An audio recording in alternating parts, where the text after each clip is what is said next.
এই ভিডিওটা দেখলে লিটারালি আপনার গায়ের লোম দাঁড়িয়ে যাবে। চলুন দেখি। আগামী কয়েক মাস পৃথিবী এমন এক রূপ ধারণ করতে যাচ্ছে যা গত 140 বছরে কেউ দেখেনি। প্রকৃতিকে আমাদের তাহলে ধ্বংসের সংকেত দিচ্ছে কোনোভাবে? ধেয়ে আসছে ইতিহাসের সবচেয়ে ভয়াবহ সুপার এল নিনো। আবহাওয়া বিজ্ঞানীরা রীতিমতো কাঁপছেন। মার্কিন ক্লাইমেট প্রেডিকশন সেন্টারের তথ্য মতে চলতি গ্রীষ্মেই আছড়ে পড়ছে এল নিনো। তবে এবারের গরম কোনো সাধারণ গরম নয়।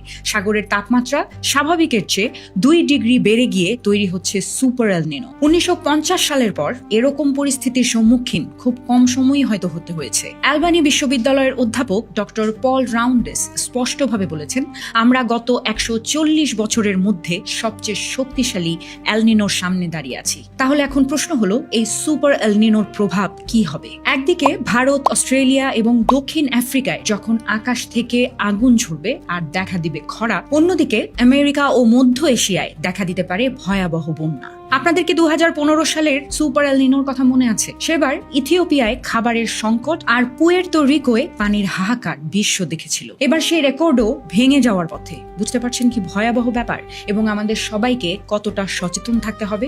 জলবায়ু বিজ্ঞানী টম ডি লিবার্টো সতর্ক করে দিয়েছেন যে সব কটি বিপজ্জনক উপাদান এখন একত্রিত হয়েছে। 2024 সালে আমরা যে গরম দেখেছি আগামী বছরের তুলনায় তা কিছুই নয়। তাপমাত্রা এমন পর্যায়ে পৌঁছাবে যা মানব জাতি আগে কখনো অনুভব করেনি। এটি শুধু আবহাওয়া পরিবর্তন নয়, এটি কোটি কোটি ডলারের ক্ষতি ও লক্ষ লক্ষ প্রাণের ঝুঁকির পূর্বাভাস। এখন প্রশ্ন হলো, আমরা কি তবে প্রকৃতির শেষ সীমানায়? বিজ্ঞানীরা বারবার সতর্ক করেছেন, কিন্তু আমরা কি শুনেছি? শুনিনি। মনে রাখবেন, এল নিনো কেবল একটি আবহাওয়ার সংবাদ নয়, এটি আমাদের অস্তিত্বের প্রতি প্রকৃতির এক চরম হুঙ্কার। ঠিক যেভাবে মানুষ এই প্রকৃতির উপর অত্যাচার করেছে, এখন হয়তো সময় এসেছে প্রকৃতির সেই অত্যাচারের পেব্যাক করার। আগামী বছর যখন তাপমাত্রা আপনার সহ্য ক্ষমতা ছাড়িয়ে যাবে, বৃষ্টির অভাবে সব চৌচির হবে, আচমকা বন্যায় সব ভেসে যাবে, তখন অনুশোচনা করে আর লাভ হবে না। সময় থাকতে সতর্ক হন, সাবধানে থাকুন, কারণ দিন শেষে এই পৃথিবীটা আমাদের। এই ভিডিওটা দেখলে লিটারালি আপনার গায়ের লোম দাঁড়িয়ে যাবে। চলুন দেখি।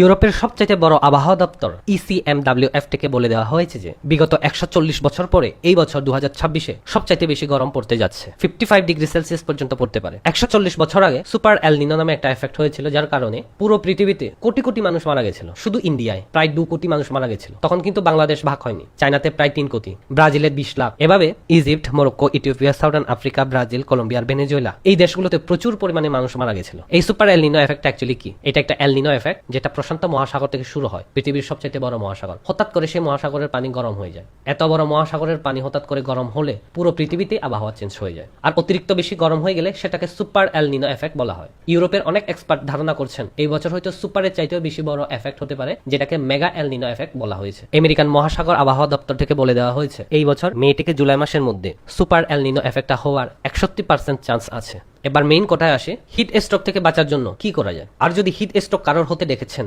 সেই সময় তাকে ফার্স্ট এইড কি দিতে হবে, কি করতে হবে সেই মানুষ থেকে বাঁচানোর জন্য?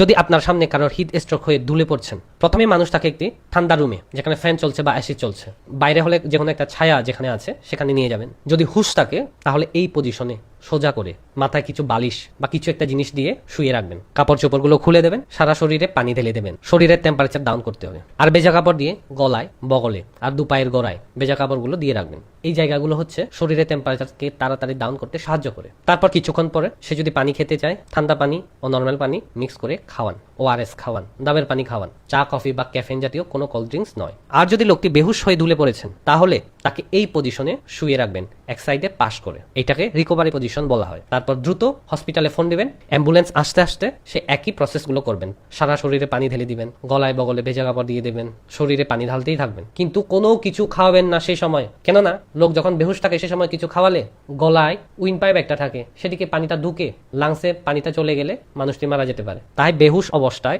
কোনোদিন মানুষকে পানি খাওয়াবেন না। এভাবে টেম্পারেচারটাকে আগে ডাউন করাবেন, তারপর হসপিটালে নিয়ে যাবেন। সঙ্গে সঙ্গে যদি হসপিটালে নিয়ে যান টেম্পারেচার ডাউন না করে, হয়তো যেতে যেতেই লোকটি মারা যেতে পারে। প্রথমত, হিট স্ট্রোক থেকে বাঁচার জন্য সকাল 11টা থেকে বিকাল 4টার মধ্যে ডাইরেক্ট সূর্যের আলোতে বের হবেন না। বের হতে হলে সবসময় একটা ছাতা নিয়ে যাবেন। প্রতি আধা ঘন্টা 1 ঘন্টা পর পর কিছু কিছু পানি পান করতে থাকবেন, যাতে পানি শূন্যতা দেখা না দেয়। আর বাইরে বের হলে প্রতিদিন ওআরএস এর পানি খেতে হবে। ওআরএস হচ্ছে হিট স্ট্রোক থেকে বাঁচার জন্য ফার্স্ট লাইন অফ ডিফেন্স বলা হয়। মাত্র 15-20 টাকা দিলে পাওয়া যায়। ক্যাফেইন জাতীয় যেমন চা, কফি, কোল্ড ড্রিঙ্কস এগুলো খাবেন না। পানি, ডাবের পানি, ওআরএস এগুলোই বেস্ট।